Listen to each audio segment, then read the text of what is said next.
అంత అవసరం ఏమొచ్చింది నీకు? ముంతాజ్ హోటల్కి 20 ఎకరాలు ఇవ్వాలి. అజయ్ కుమార్ అనే వ్యక్తిని పిలిపించి పాయింట్ బ్లాంక్ పెట్టి బెదిరించి 20 ఎకరాలు వెనక లాక్కున్నారు. వాళ్ళు అబోదీపం అంటున్నాడు. ఇప్పుడు కోర్టులకు పోతున్నాడు, కోర్టుల చుట్టూ తిరుగుతున్నాడు. అతను మా దగ్గరికి వచ్చాడు. మేమేం చేయగలుగుతాం? ఇంత అరాచకం చేసి అన్యాయం చేసి ఆయన దగ్గర భూమి తీసుకొని ముంతాజ్ హోటల్కి ఇచ్చి వాళ్ళెవరో కోట్ల రూపాయలు మీరు లంచాలు తీసుకొని ఈ విధంగా చేసి ఇప్పుడు మా మీద బురద చేస్తారని ఎట్ట కుదురుతుంది? ఎవరో జగన్మోహన్ రెడ్డి, ఎవరో కాదు. అప్పటి ముఖ్యమంత్రి జగన్మోహన్ రెడ్డి ఆయనే పిలిపించి, మీరు అజయ్ కుమార్ అనే అతను ఇక్కడే ఉంటాడు తిరుపతిలో, మీరు ఆయన అడగండి. నాకు కంప్లైంట్ ఇచ్చాడు, రిటర్న్ కంప్లైంట్.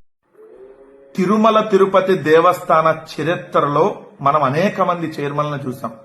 కానీ బిఆర్ నాయుడు అనేటటువంటి ఒక గలీజు వ్యక్తిని చైర్మన్ గా మనం చూడటం మొట్టమొదటిసారి. ఎందుకంటే ఏ మాత్రం కూడా అర్హత లేనటువంటి వ్యక్తి, స్థాయి లేనటువంటి వ్యక్తి. ఒక టీవీ ఛానల్ కి చైర్మన్ ఎలా ఉండకూడదో, ఒక పవిత్రమైనటువంటి దేవస్థానానికి చైర్మన్ ఎలా ఉండకూడదో అలాంటి నీచమైనటువంటి వ్యక్తిని తీసుకొని వచ్చి చంద్రబాబు నాయుడు గారు ఆ చైర్మన్ పదవిలో కూర్చోబెడితే ఈరోజు తిరుమల మొత్తాన్ని కలంకం చేసి పడేశారు. తిరుమల మొత్తాన్ని అపవిత్రం చేస్తా ఉన్నారు. ప్రతిరోజు అక్కడ అపచారాలు జరుగుతా ఉన్నాయి. ఇతను చైర్మన్ గా వచ్చినప్పటి నుంచి జరుగుతున్నటువంటి అనేక అపచారాలు.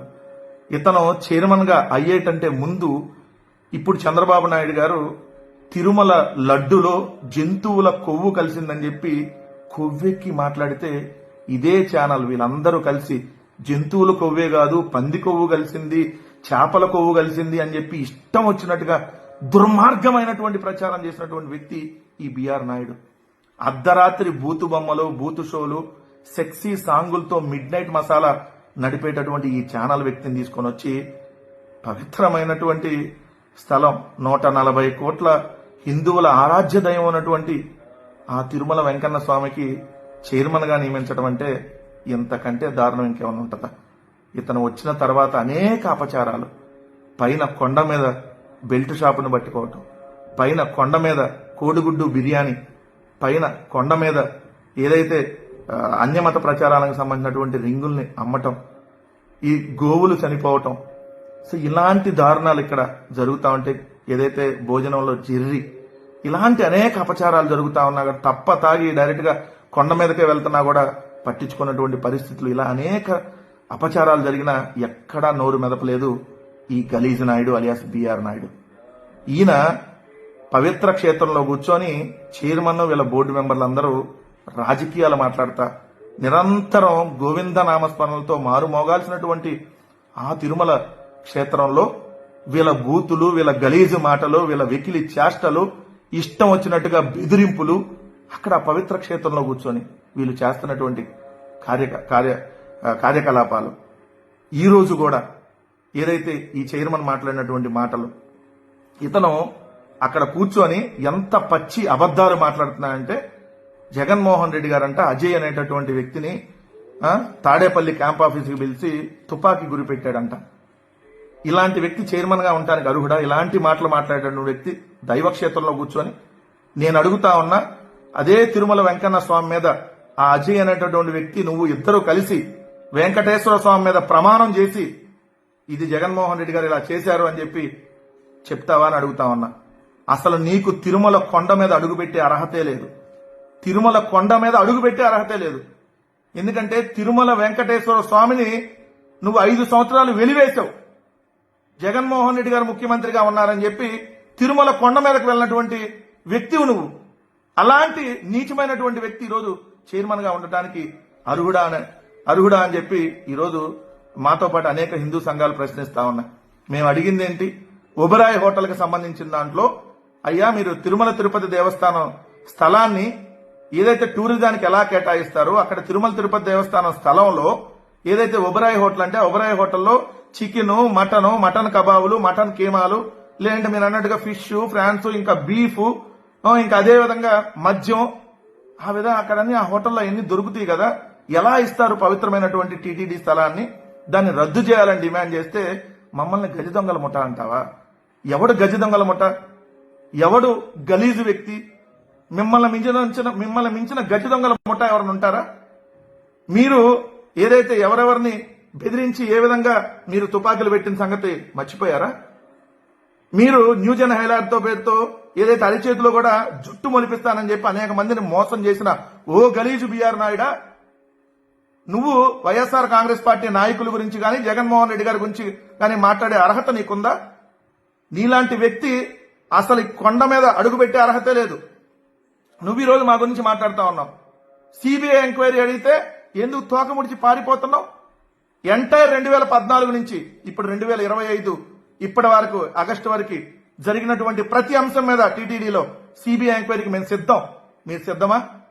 ఎందుకంటే మీ లెక్కల బొక్కలన్నీ బయటకు వస్తాయి కాబట్టి, మీరు దోచుకున్న సొమ్మంతా బయటకు వస్తాయి కాబట్టి, టిక్కెట్ల ముసుగులో మీరు సాగిస్తున్నటువంటి దంద జూబ్లీ హిల్స్ క్లబ్ వేదికగా మీ ఇద్దరు కొడుకుల్ని పెట్టుకొని ఉత్తర భారతదేశం దక్షిణ భారతదేశం అని చెప్పి చెరొకటి ఇద్దరికి డివైడ్ చేసి వివిఐపీల దర్శనాల పేరుతో మీరు సాగిస్తున్నటువంటి దంద, దాన్ని అడ్డం పెట్టుకొని మీరు చేస్తున్నటువంటి వ్యాపారం, దీని మీద సిబిఐ ఎంక్వైరీకి సిద్ధమా అని అడుగుతా ఉన్నాం.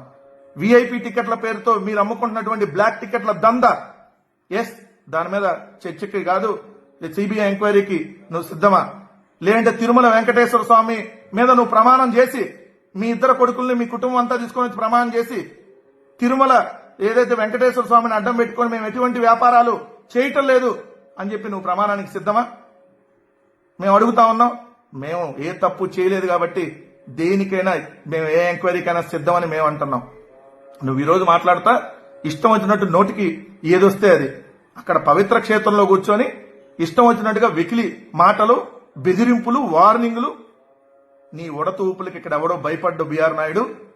ఏదైతే నువ్వు చంద్రబాబు నాయుడు ఇద్దరు కలిసి, ఇద్దరు చిత్తూరు నాయుడు బ్రదర్స్ ఇద్దరు కలిసి తిరుమల దేవస్థానాన్ని పూర్తిగా అపవిత్రం చేసి పడేశారు.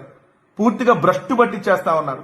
తిరుమల పవిత్ర క్షేత్రంలో ఈ రోజు మీరు మాట్లాడినటువంటి మీ బోర్డు మెంబర్ పనబాక లక్ష్మి మాట్లాడినటువంటి మాటలు, తిరుమల లడ్డు తీసుకుని వెళ్లి ఢిల్లీలో ఇస్తే తిరుమల లడ్డు అంటే మేము తినము అని చెప్పి రిజెక్ట్ చేస్తున్నారని మాట్లాడినటువంటి మాటలు, ఇది ఎంత అవమానం దేవుడికి, ఇది ఎంత దారుణం. ఇటువంటి వ్యక్తులకి ఈ రోజు మీకు అక్కడ చైర్మన్ గా కూర్చునే అర్హత ఉందా? 6గురిని చంపారా మీరు వచ్చిన తర్వాత? కనీసం మనిషిలాగా వ్యవహరించావు నువ్వు? మనిషిలాగా, మానవత్వం లేకుండా ఒక మృగంలాగా వ్యవహరించావు నువ్వు. 6గురు పోతే పోయారులే, పోయిన ప్రాణాలు మనం తీసుకొని వస్తావా? ఇది నువ్వు మాట్లాడినటువంటి మాటలు. నీకు ఈరోజు నువ్వు ఇష్టం వచ్చినట్టు అక్కడ కూర్చొని పేలుతున్నటువంటి ప్రేలాపనలు, పిచ్చి పిచ్చి వాగుడు ఎక్కడైనా ఆపే. చంద్రబాబు నాయుడు గారు, మీకు కూడా వైఎస్ఆర్ కాంగ్రెస్ పార్టీ తరఫున హెచ్చరిక చేస్తా ఉన్నాం. మీరు తక్షణం బిఆర్ నాయుడిని ఆ పదవి నుంచి తప్పించకపోతే ఖచ్చితంగా ఆ పాపం మీరు చేసిందే పెద్ద పాపం. ఇంకా ఆ పాపాన్ని ఇంకా అక్కడ కంటిన్యూ చేస్తే ఖచ్చితంగా వెంకటేశ్వర స్వామి శిక్షకి మీరు అనుభవించాల్సి తప్పనటువంటి పరిస్థితి ఏర్పడుతుంది. ఇప్పటికైనా ఇక్కడ ఆ టీటీడీ చైర్మన్ గా ఆ బిఆర్ నాయుడిని తప్పిస్తే తిరుమల పుణ్యక్షేత్రం పవిత్రత పెరుగుతుందని చెప్పి ఈరోజు అందరూ డిమాండ్ చేస్తా ఉన్నారు. హిందూ సంఘాలు కూడా ఈరోజు ఖచ్చితంగా డిమాండ్ చేస్తా ఉన్నాయి. బిఆర్ నాయుడు అనేటువంటి వ్యక్తి ఇక్కడి నుంచి పోతే, ఈ టీటీడీ చైర్మన్ పదవి నుంచి వైదొలిగితే అప్పుడు తిరుమల పవిత్రతని కాపాడేటటువంటి అవకాశం ఉంటుందని చెప్పి ఈరోజు ప్రతి ఒక్కళ్ళు మాట్లాడుతా ఉన్నారు. కాబట్టి ఖచ్చితంగా ఆ విధంగా జరగాలని చెప్పి డిమాండ్ చేస్తా